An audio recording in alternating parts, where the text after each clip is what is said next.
Hello friends, இன்றைக்கி மீன் பொடி mass பார்க்க போகிறோம். அதுக்கு மீன் 4 மீன் எடுத்துக்கலாம்.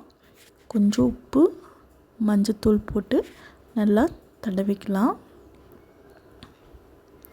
தடவிய மீனை இட்லி பாத்திரத்தில் வச்சு நம்ம ஒரு 10 மினிட்ஸ் வேக வச்சு எடுத்துக்கலாம்.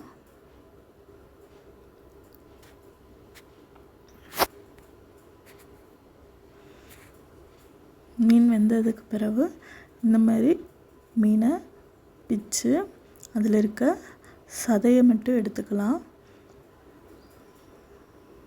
இந்த மாதிரி சதைக்களை மட்டும் நம்ம எடுத்து பொடி பண்ணி வச்சுக்கலாம். பாருங்கள், இந்த மாதிரி நல்லா ஸ்பூன் வச்சு மசிச்சிங்கன்னா நல்லா பொடியாயிரும். இப்போது மீன் பொடி மாஸ் செய்கிறதுக்கு தேவையான பொருள்: உளுந்து 2 முட்டை, கருவேப்பிலை, கொத்தமல்லி, வெங்காயம், பச்சை மிளகாய்.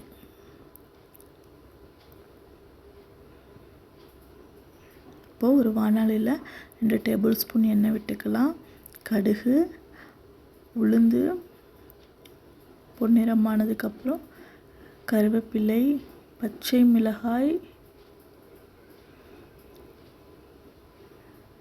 வெங்காயம் இதெல்லாம் போட்டு நல்லா பொன்னிறமாக வதக்கிக்கலாம்.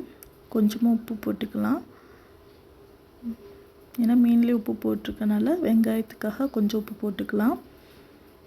நல்லா வதங்கினக்கு பிறகு நம்ம மசிச்சு வச்சுருக்கிற மீனை உள்ளே போட்டு நல்லா கிளறி விட்டுக்கலாம்.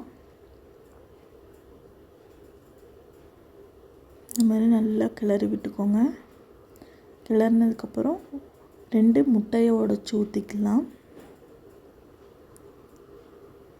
உடச்சி ஊற்றிட்டு நல்லா அடி பிடிக்காமல் கிளறி விட்டுட்டே இருங்க.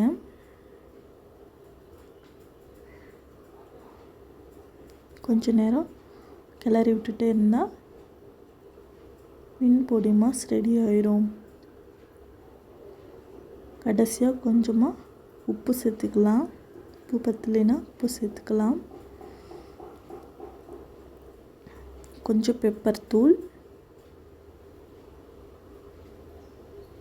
கடைசியாக ஃபினிஷிங்கில் கொத்தமல்லி தழை தூவி இறக்கிட்டா மீன் பொடி மாஸ் ரெடி. நீங்களும் உங்கள் வீட்டில் இந்த மாதிரி செஞ்சு பாருங்கள்.